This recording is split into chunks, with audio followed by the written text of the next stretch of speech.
All right, we'll go ahead and call to order the council meeting of the East Grand Forks City Council for Tuesday, October 7th, 2025 at 5 p.m. Would the city clerk please call roll? Mayor Mark Olstead. Here. Council President Brian Larson. Here. Council Vice President Tim Riopel. Here. Council Members Tammy Schumacher. Here. Ben Pukshavinsky. Here. Dale Helms. Here. Donald Casey. Karen Peterson. Here. Okay, we have a quorum. Please stand for the Pledge of Allegiance. I pledge allegiance to the flag of the United States of America and to the republic for which it stands, one nation, under God, indivisible, with liberty and justice for all.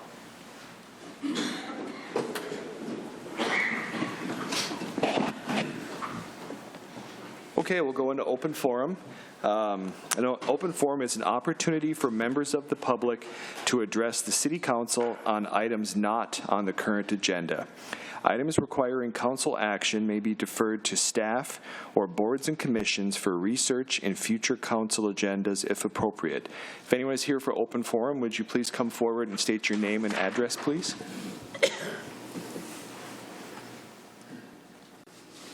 Good evening. My name is Holly Jumtrude. My address is 416 First Avenue Northeast in East Grand Forks. I'm here this evening as a concerned resident regarding the ongoing issues located at the residence at 420 First Avenue Northeast, occupied by members of the Kozel family. Over the past several years, this property has been a consistent source of concern for our neighborhood. The volume of foot and vehicle traffic at all hours, suspected drug activity, and the frequent presence of law enforcement have created a climate of unease among nearby residents. Most recently, one of the residents of the home, Beth Kozel, has been living in a tent in the backyard, along with a number of homeless individuals who have been staying there, coming and going on the property at all hours of the night. These incidents are not isolated. Neighbors have repeatedly attempted to engage with them to no avail. The situation continues to deteriorate. There have been multiple police visits, suspected drug overdoses, ongoing disturbances involving aggressive individuals as well as aggressive animals, including a dog that has been let loose, confrontational, and runs at large. Also a large number of cats that roam freely, damaging our property and our gardens. We as neighbors no longer feel safe in our own homes. We do not know who is staying at the property. There's always the fear that someone may be violent, dangerous, or involved in criminal activity. Many of us, including myself, have installed security cameras around our properties as precaution, but that anxiety and concern remain constant. I'm not here tonight standing in front of you in anger. It's a plea for help. We want our neighborhood to be safe and a welcome place for families. We have spoke to the police department and they asked us to please come to the city council to ask for help as well. We're asking for help to take action and help us restore the peace and safety to our community. Whether that involves increased patrols, code enforcement, outreach of mental health and homelessness services, or other measures, we believe it's time for the city to help us take a more active role in addressing the situation. Thank you. Thank you. Question. Mr. Helms, and then we'll go to the mayor. Ma'am, is that property, is that the corner house? Yes. Yes, there's. Okay. Okay, that's all. I just want to verify that. Okay. Mayor Olstead. Thank you, Mr. President. I guess I'd like to hear from the police chief of maybe some background and maybe some guidance of what they've done and what can be done.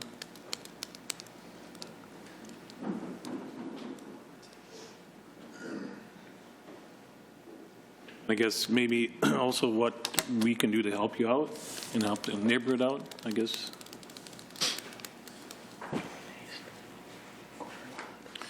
Ms. Jumtrude is correct that that residence has been a consistent source of problems for our department and the community as a whole.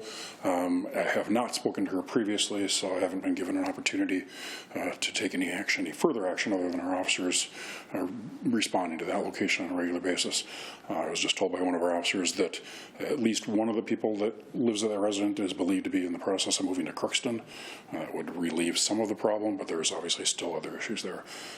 We're working with them we've worked with Mr. Galsted on a regular basis with a number of these peoples, and we will continue to do so. But I guess I'm my not question sure. is what us as council and the city, other than, I believe one of the officers referred Ms. Jemtrud to council. I'm not sure who that was or why particularly they made that statement, but we will continue to work on the issue and try to resolve it. I guess any of the support that we can offer and do, Absolutely. of course we'll Appreciate do that. that. Yep. So if there's something that needs to come back to us, please. Possibility we might be looking for some code enforcement stuff that I potentially could work with Ms. Ellis on. Otherwise, a lot of it would be potentially working with either the county attorney's office or Mr. Galsted. Yep. I appreciate it. Any other questions while I'm up there?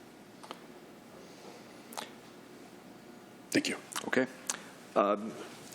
Thank you, Ms. Jemtrud. I'll ask City Administrator Hutton in here to report back to council at a future meeting, so please stay tuned for an update on your complaint, and thank you for bringing that forward.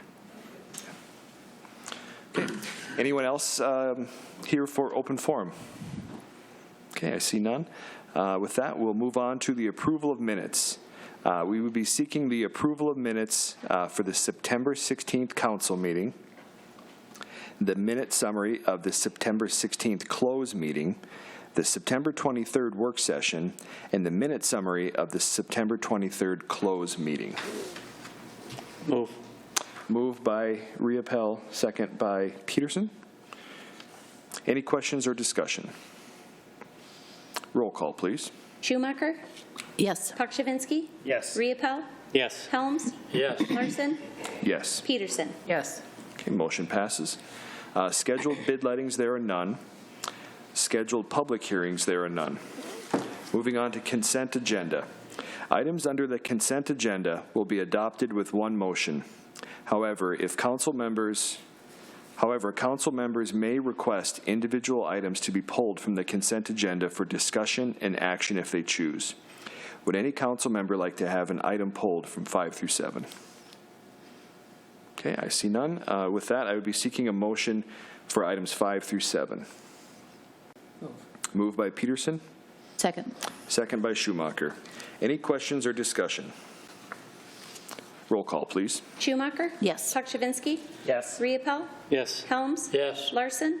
Yes. Peterson? Yes. Okay, motion passes. Acknowledge receipt of reports of officers, boards, and commissions. The regular meeting minutes of the Water, Light, Power, and Building Commission for September 3rd, 2025, and September 17th, 2025. Moving on to communications. Fall cleanup will be held the week of October 13th through October 17th on street maintenance days, which is not the same as garbage pickup days. The street maintenance schedule is Mondays, District 4, Point area east of Bigland Road. Tuesdays, District 5, Point area west of Bigland Road.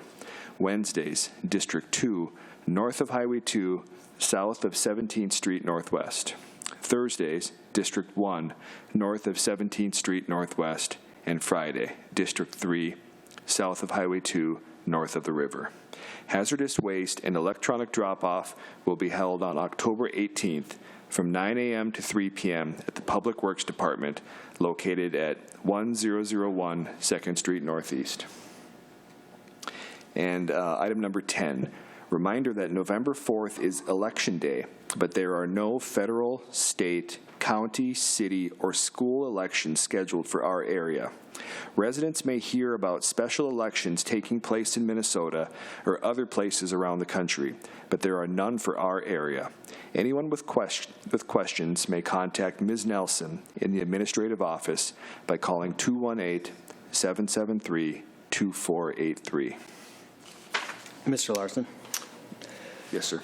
can I go back to number 9? Jason, I've got a question here. On the radio, the ad, I've heard an ad for cleanup, and it says that it's on your regularly scheduled pickup days.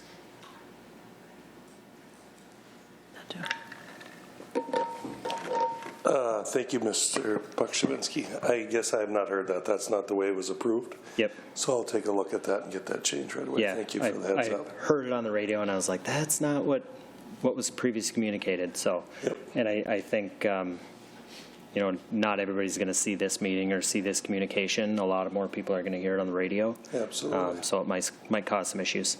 Thank you. So that's all I've got. Thanks. Thank you, Mr. Pukshavinsky. With that, we'll move on to old business. Item number 11, consider adopting resolution number 25-10-74, authorizing the submission of an application to the Mighty Ducks Grant Program for funding for the VFW Memorial Arena Refrigeration Replacement Project, and authorize the city administrator to execute any necessary agreements if the city is awarded funds.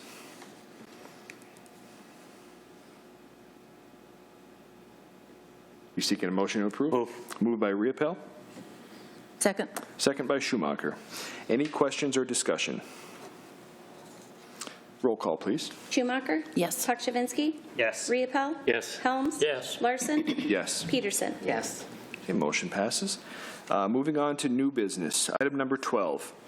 Consider adopting resolution number 25-09-66, approving the promotion of Iso Schraga as the police lieutenant at a salary of $49.68 per hour. Move. Moved by Helms.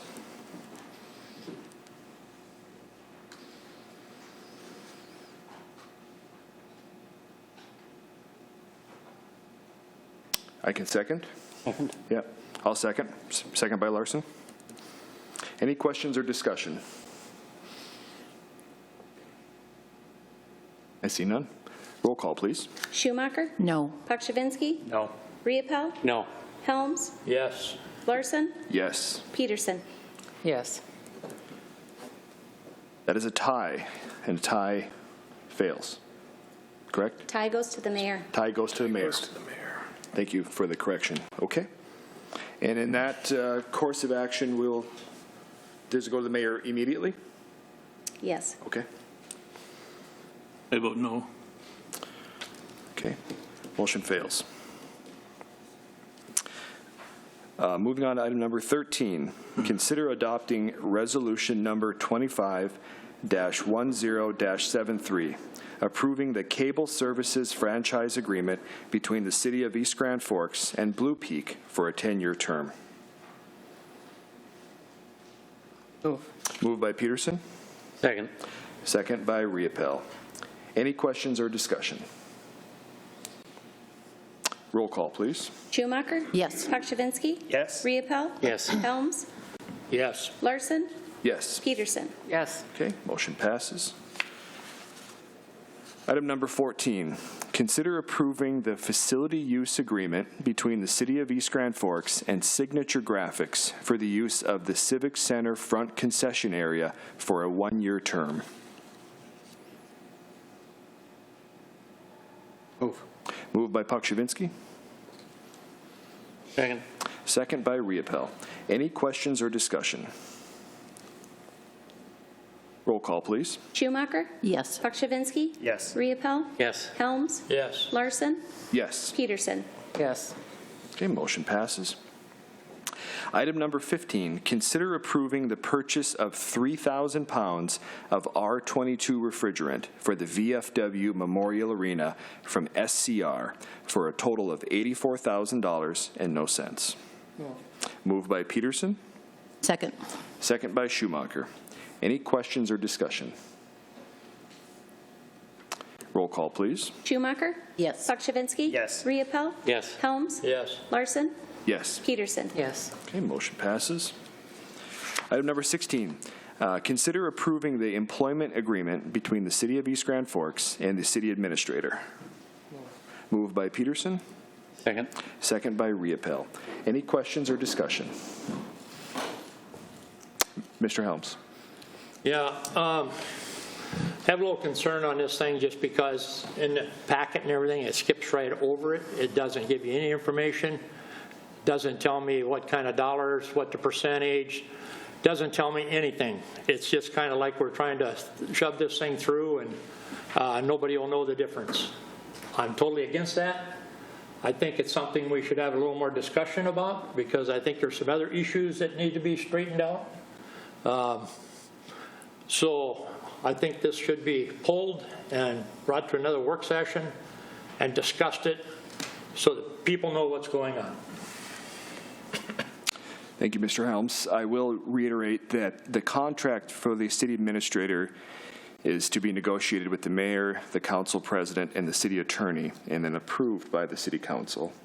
As such, I believe we are following that process. The total compensation is listed under item 3 of the contract.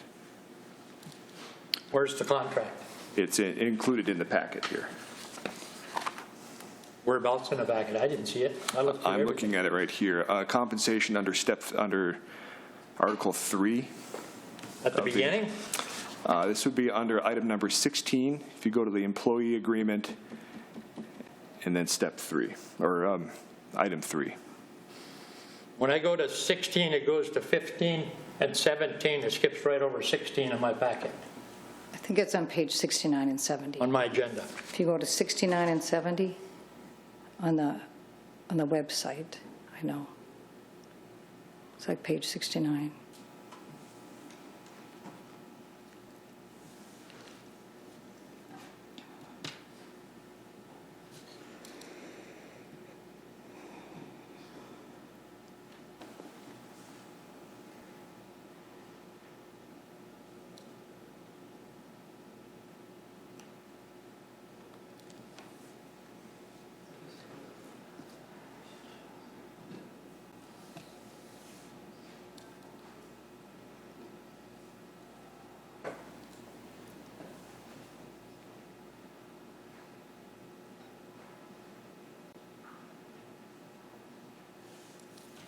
Ms. Anderson, Excuse me. before you start, as your role as the finance director, I'm curious what the basis of your comments here are on this My employment comment is, agreement. as the finance director, I would suggest that you table this to make the corrections in this contract. So, for example, the vacation is not correct.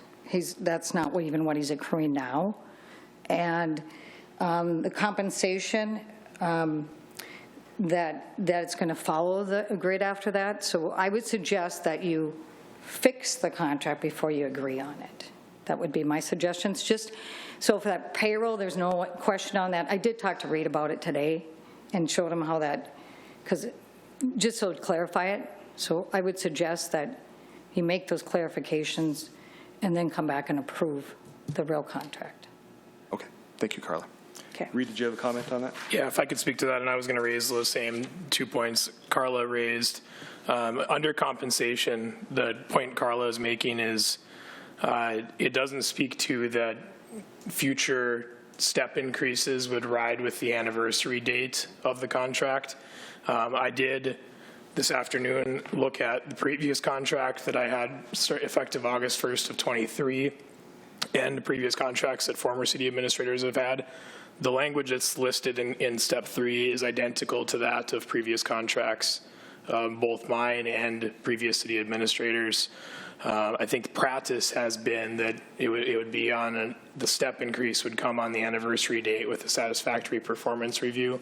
I would have no objection to including language like that if that wanted to be amended, but the language that is in it today is consistent with previous contracts. And then item 7 under vacation, Ms. Anderson is correct on that. That language didn't get any edit from the 2023 contract, and that's as it was stated there. The current practice is I'm receiving 160 hours a year of vacation. That's the max an employee hired after 2010 can earn. I've reached that just based on my tenure with the city and the previous contract that I was under as an AFSCME employee when I was in the AFSCME union as a department head. So if we wanted to make that edit as well, that it speak to earning a maximum 160 years of vacation accrual, that again would align it with my current accrual I'm earning. With those 2 edits, I'd be fine with both of those. That's how it's intended to work in procedure. And you would recommend pulling it, making those corrections, and bringing it to a future meeting? Or we can make a motion with the intent of those. Or we can amend the motion, correct? Okay. Yeah, I think they're both fairly simple changes. If there's the people that made the first and the second be able to make that edit, I'd be fine with that tonight. Okay. Well, we have a first from Pukshavinsky and a second from Riopel, so I would look to you gentlemen if you'd be interested to amend. Peterson, I'm sorry. I wrote down P. Perfectly fine. I couldn't remember if I died or not. I would like to amend the motion to include the edits as brought forth by Ms. Anderson. I would second that. Any further questions or discussion? Mr. Helms. What's the percentage on this?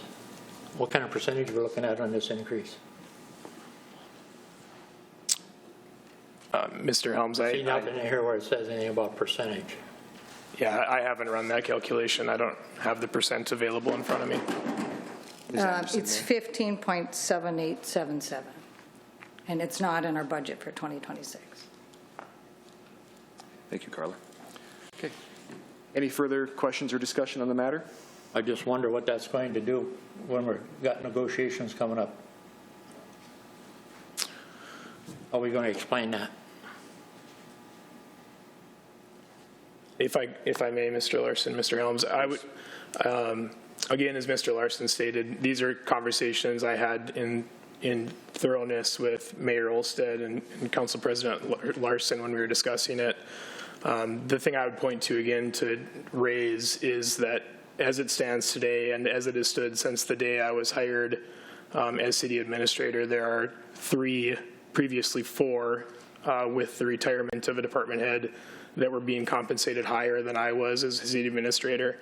By our own personnel policy, if that existed where a subordinate was making more than a department head in any other department in our city, our personnel policy would not allow for it.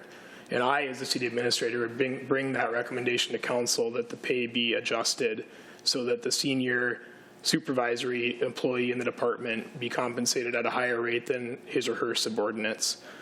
The request that I brought forward for my pay at this grade and step that it's in the contract only does that. It does enough that I am compensated higher than those employees that I supervise.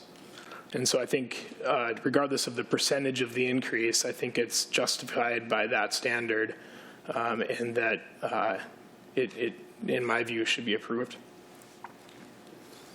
But at the same time, weren't you also supposed to have some certifications into place? Yes, sir. Thank you for the question. In my initial hire and at that contract, it was included that I needed to become an ICMA, International City Manager Association's credentialed manager. In going through the process to become a credentialed manager, one, the contract didn't have a timeline that was required by. It was assumed through discussion with council at that time that it would be done in 1 year. The requirements to become a credentialed manager, it's not possible to earn that within 1 year. ICMA has a credentialing standard.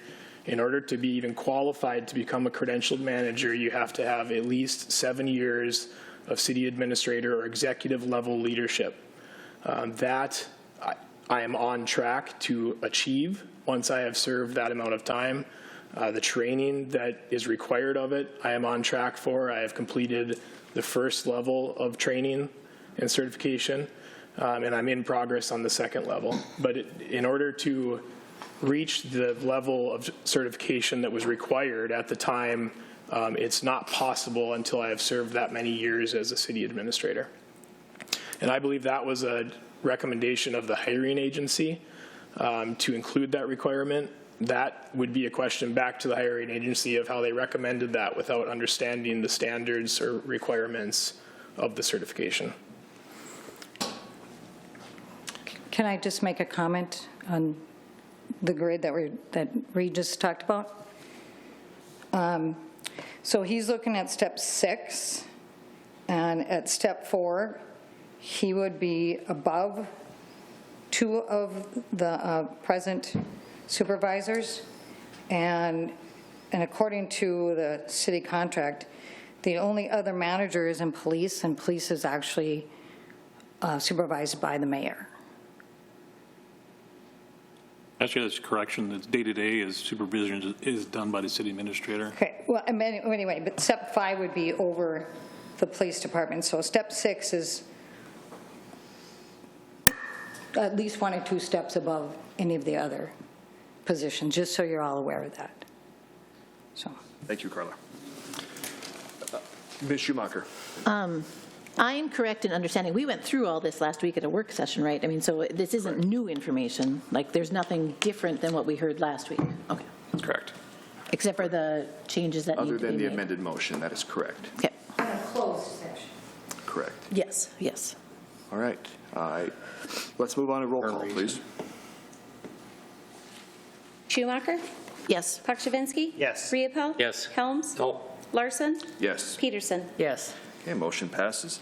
Item number 17, consider approving the lease for a motor grader for the winter season of 2025-2026 from RDO Equipment for $6,800 per month and $65 per hour after 250 seasonal hours. Move. Moved by Peterson, second by Riepel. Any questions or discussion? Mr. Pakshavinsky. Yeah, Jason, is this the same contract as we had last year?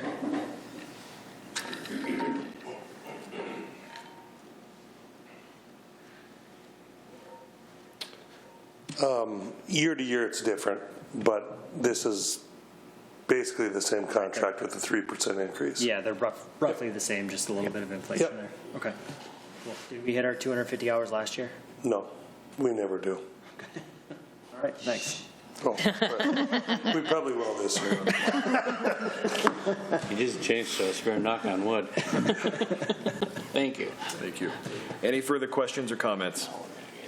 Roll call, please. Schumacher? Yes. Pakshavinsky? Yes. Riepel? Yes. Helms? Yes. Larson? Yes. Peterson? Yes. Okay, motion passes. Moving on to claims. Consider authorizing the city administrator to distribute payment for accounts payable invoices by issuing 90 checks totaling $546,268.41 and the October 3rd, 2025 payroll totaling $246,268.42. Move. Moved by Riepel, Second.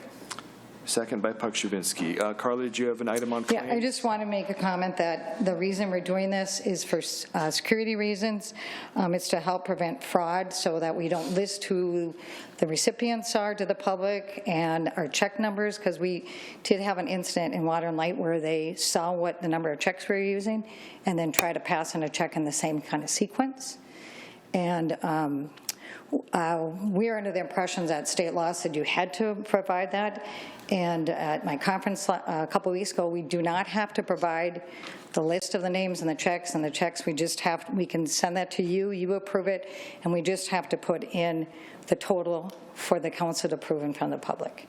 Because other states, I know that people intercept the mail, if they know a check is going to a business, they'll get there before somebody gets out of the mail. So it's just to help prevent as much fraud as we can. Great. Thank you. Thank you. Mr. Yes. Pakshavinsky. Yeah. So couldn't I take the old check register that we've got, just do some math here based on 80, 90 checks? Shh, don't give people ideas, but yes, you know. Not all of our checks go in, they do go in order, but there's also, when it comes to payroll, there's accounts payable, and they're assigned check numbers as well. Okay. So it's not always absolute consistent numbers. Yes, there are other checks in between. Thank you, Megan. Perfect. Yes. Thank you. And thank you, Carla, for the update. Yeah. Appreciate that. Any questions or discussions on claims? Roll call, please. Schumacher? Yes. Pakshavinsky? Yes. Riepel? Yes. Helms? Yes. Larson? Yes. Peterson? Yes. Okay, motion passes. We'll move on to council and staff reports. Mayor Olstead, if you'll start us off. Thank you, Mr. President. One thing I have, I just want to say I apologize. I did reach out and apologize I couldn't attend the open house last night at the fire department for fire prevention, but I heard it was a great event. A lot of people saw some pictures online, so it looked like everybody's having a good time. So, but again, apologize I couldn't attend. So that's all I had. All right, thank you. Councilmember Schumacher. Nothing tonight, thanks. Thank you. Councilmember Pakshavinsky. I I've got nothing, thank you. All right, thank you. Council Vice President Riepel. Nothing, thank you. Thank you. Councilmember Helms. Nothing, thanks. Thank you. Councilmember Peterson. Nothing, thank you. I'll just ask everyone to keep an eye open for Sugar Beet Trucks. His campaign is in full go, and there's a lot of truck traffic going through town. So please be careful, and those trucks cannot stop as quickly as a car can, especially when they're loaded. So please watch for that extra traffic through town.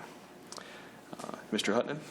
Yeah, just one update. A couple weeks ago, I went to Crookston and presented on our bonding request for the industrial park roads to the House Capital Investment Committee. Representative Gander was there in attendance as well, even though he doesn't serve on that committee. We were one of two projects that presented. The West Central Water District that you've heard of at our work sessions presented that day as well. I think the project and the presentation was received positively, even though they had a very full day of touring around the state.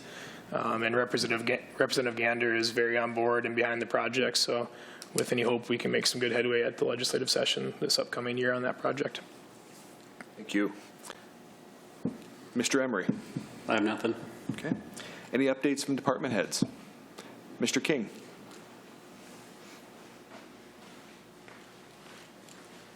Just a reminder that this Thursday starts our accessible portion of our deer management program for 2025. We'll have 2 participants in Zone 2, which is the zone behind the green site, active in that program. Thank you. Any further updates from department heads?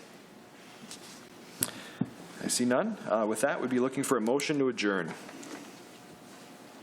Move. Moved by Peterson. Second. Second by Riepel. All in favor say aye. Aye. Opposed, same sign. Motion passes and meeting is closed. Thank you, everyone.